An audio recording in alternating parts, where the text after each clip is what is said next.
If you haven't listened to the Gnosis Metaprimer episode, I recommend you start there, then come back to this. If you just got back, then strap yourself in for Gnosis Primer number 1, a rant in which we'll explore the commonalities between techniques of comedy, music, magic, and fiction. Background music by Stretch the Songwriter. Intro music by Vopiscus.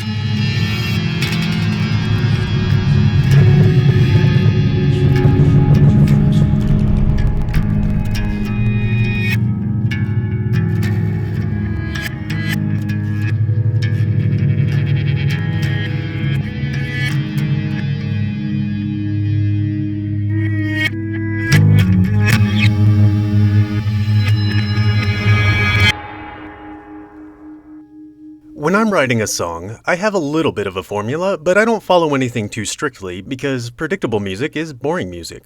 I don't want the listener to be able to guess where I'm going, but it can't be completely random or it's not musical. Looking at another medium, in comedy, you don't want your punchlines to be obvious. You lead the audience in a direction, then come at them sideways with something they don't expect. But it still can't be completely random. It has to be related and tie into the rest of the setup. If you're telling a story about a cab driver and your punchline is, "And then the giraffe farted," and you never mentioned a giraffe, people are just confused and your joke isn't funny. So you're leading them to stand on what they think is the obvious logical conclusion, but which is really a trapdoor for the non-obvious but still logical, even if ridiculous cartoonishly logical, conclusion you actually give them.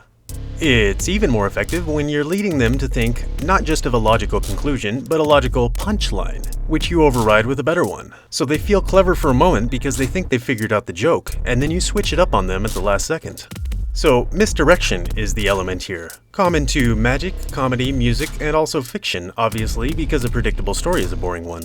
All of them have an underlying logical framework, with an overlain dressing of deception guiding the imagination to run nearly parallel to the framework. In a classic magic act, there's a macro structure of pledge, turn, and prestige. Can we identify direct analogs in other arts of writing? And does misdirection have any value in educational nonfiction as a means of adding surprise to the information you're ultimately trying to get the reader to remember? Can we establish a general formula applicable to all fields of entertainment or engagement, using made-up terms as placeholders for field-specific terminology? I bet the same stuff applies to the sales pitch, but I have no experience in that field yet, so I won't speculate. Another similar concept is circumlocution or periphrasis in writing, like the kenning in Norse poetry.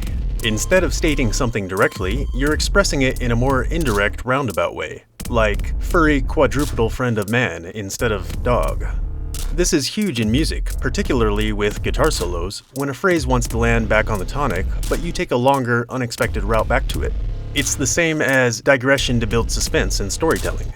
This indirectness makes me think of subtlety as a tool, where you don't state what can be implied, and you don't imply what can be inferred. We love this in fiction, nonfiction, and humor alike because it makes us feel clever. Nothing destroys a joke like trying to explain why it's funny as you're telling it. Similarly, no adult being educated in something new wants to be made to feel like a child. In music, subtlety can involve leaving negative space instead of playing a note that's obvious, or, if there are lyrics, leaving the last word unspoken, trailing. In percussion, syncopation ties together the negative space, periphrasis, and misdirection all into one. Another form of subtlety is the whisper in speech, or volume dynamics in music. It suggests all sorts of different types of dynamics if we consider different categories of contrastable impressions: loud and quiet, full and empty, crowded and spacious, dirty and clean, serious and funny, rushed and delayed, passionate and dismissive, awkward and comfortable, resonant and dissonant, realistic and exaggerated. These can all be used as rhythmic implements to create momentum or engagement or capture attention, the way a funky beat makes people want to move.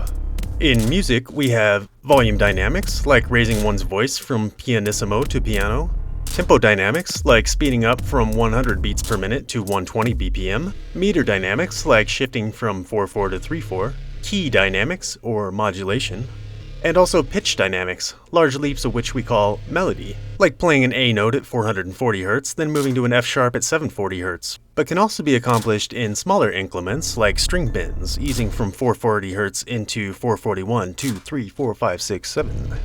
So the pitch example brings up an interesting option, that changes can either be abrupt or gradual, and even within gradual, the rate of change can be either constant or variable. Melody deals with notes on the temporal axis.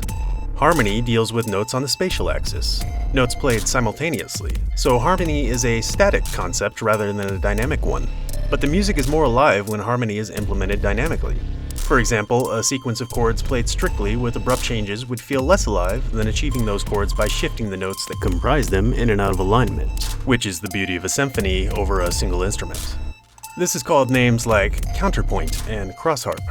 The discord and harmony contrast, or dissonance and resonance, should be considered in other arts. In a story, obviously, you can have contention or agreement between two characters, or friction versus resolution in a character's motivation, but it's applicable on other levels, like events that add mystery and confuse what you thought you knew, versus events that bring clarity.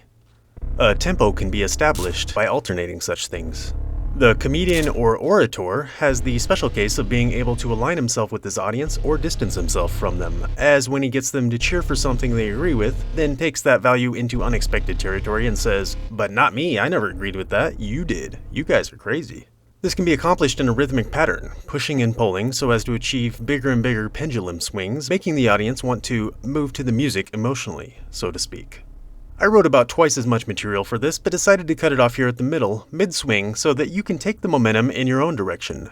The potential for borrowing between the arts is fertile ground for digging a common pool of techniques. I'd love to hear what you come up with. Email me at psychiclube@gmail.com, or just leave something in the comments.